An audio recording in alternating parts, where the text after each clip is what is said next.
Hello everyone, it's Uncle Matt, and I'm here to read you another bedtime story.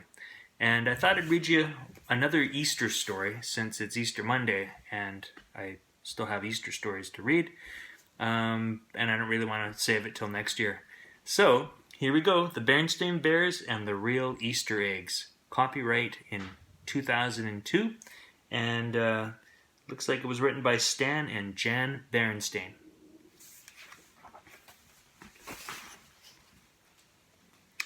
To celebrate new life at Easter, eggs and bunnies come in handy, but some cubs think it's just about candy.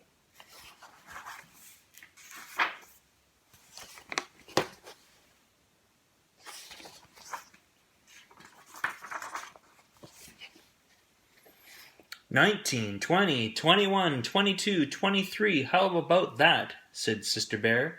"I got 23 Valentines at school today.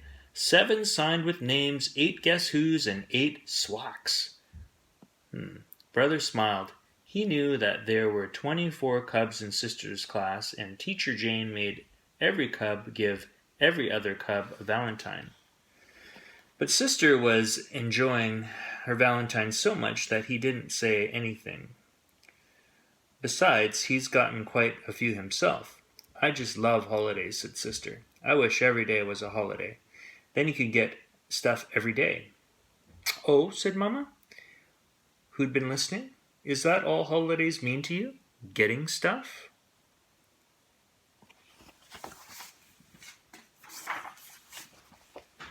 "Sure," said Sister. "You get turkey, stuffing, and pumpkin pie on Thanksgiving, presents on Christmas, Valentine's and Valentine's Day. What's wrong with that?" "What's wrong with that," said Mama, "is that holidays are much more. Thanksgiving is about being thankful. Christmas is about goodwill and peace on earth.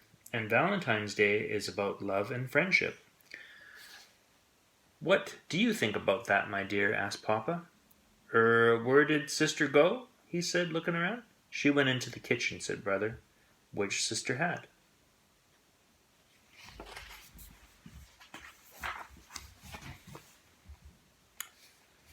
She'd gone into the kitchen to look at the calendar on the wall. She was looking ahead for holidays. She looked at the rest of February. There weren't any more big holidays in February. She looked at March. She didn't see any big holidays in March either. But then she looked at April, and right there in April was a really big holiday, Easter. Yum, she thought. Coconut eggs, jelly beans, chocolate bunnies. Yum, and double yum.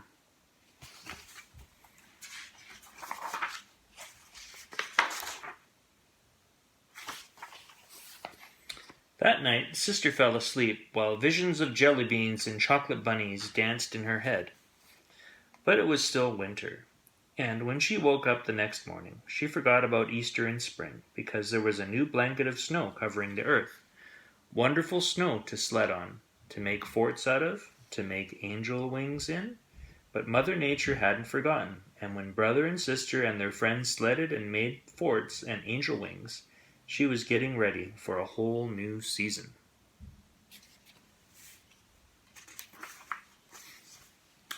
As the winter winds died down, and the sun began to ride higher in the sky, signs of spring began to appear.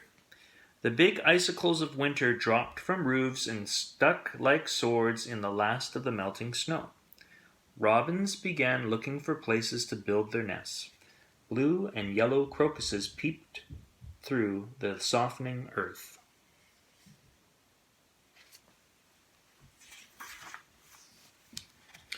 And it wasn't very long before reminders of Easter began to appear in supermarkets, on television.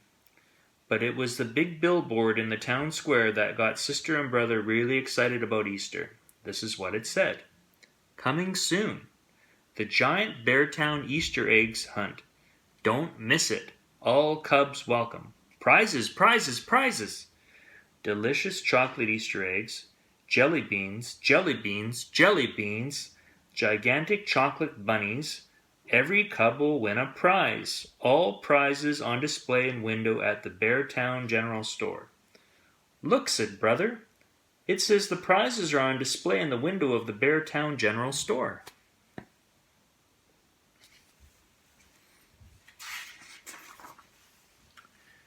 And were they ever!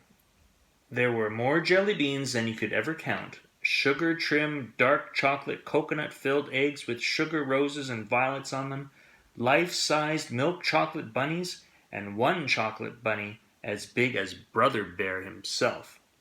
Happy Easter indeed. This was going to be the biggest, best, most delicious Easter ever.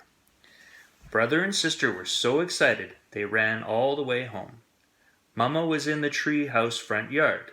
"Sister," said Brother, "you tell Mama about the big Easter egg hunt while I go find Papa and tell him."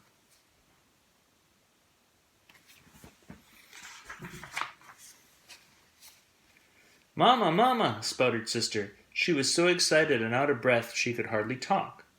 "Now, my dear," said Mama, "I know that what you want to tell me is very exciting, but I'm sure it can wait until you catch your breath. Meanwhile, I've got some news, exciting things to show you." "But, Mama," protested Sister. "Just look here," said Mama, kneeling down.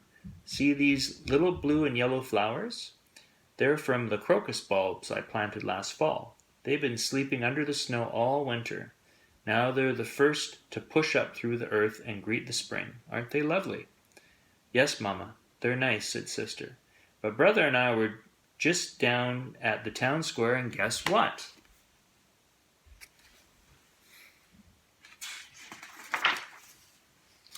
But Mama didn't quite hear Sister because she had walked across the yard and was looking closely at a scratchy-looking bush. It didn't look like much to Sister. "This is forsythia," said Mama. "It doesn't look like much now, but come the first warm sunny day it will burst with thousands of brilliant yellow flowers. Surely you remember it from last spring, my dear." Sister did, sort of, and it was pretty, but it didn't begin to compare with those sugar roses and violets on the dark chocolate Easter eggs or those zillions of brightly colored jelly beans. That's when Papa and Brother came running around the house. Papa was just as excited as Brother and Sister. "How about that?" cried Papa. "How about what?" said Mama. "Didn't Sister tell you?" said Papa. "There's going to be a big Easter egg hunt on the town square, and you should hear the prizes. More jelly beans than you could ever count."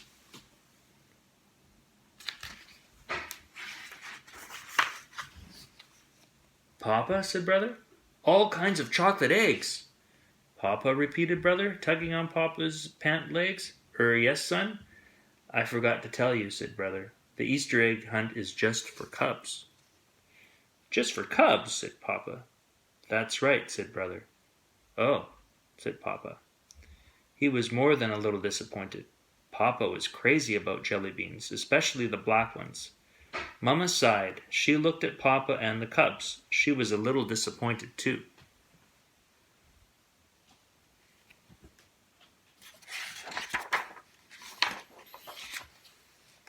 The day of the Easter egg hunt dawned bright and early. Sister, Brother, and dozens of their friends were on the town square waiting for Mayor Honeypot to give the signal for the hunt to begin. They had bags and baskets of every shape to gather the eggs. Brother and Sister were especially prepared. They each had a big basket, the better to carry the eggs they would find. When the mayor gave the signal, it was helter-skelter, gather, gather, here an egg, there an egg, everywhere an egg, egg. But Brother and Sister had a plan. Instead of hunting where the other cubs were, they quickly moved to the woods at the edge of the square.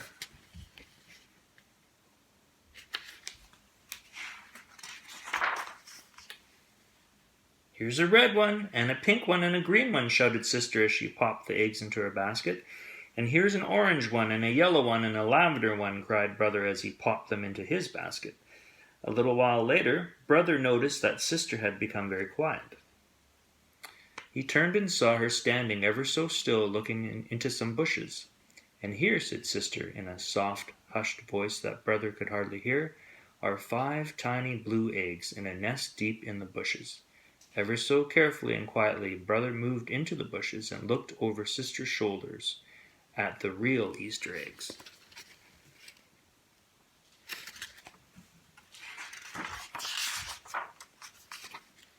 And together they watched, one by one, each tiny Each tiny blue egg cracked open, and tiny, scraggly, wet baby robin struggled to climb out.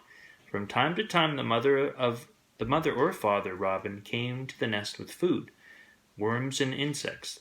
They took turns putting the food in the wide open beaks of the baby birds. Brother and sister watched for a long time. They hardly moved. It was as if they were under a spell. It was the most wonderful and amazing thing they had ever seen.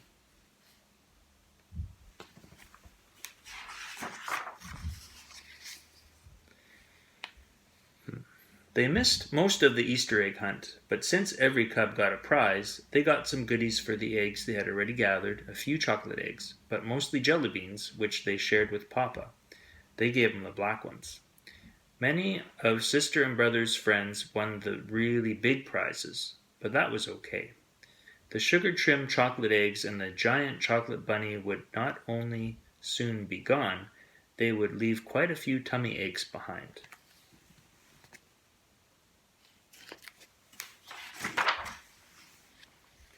Sister and brother would never forget those baby birds, and the wonder of Easter and its message of new life would stay with them forever. The end.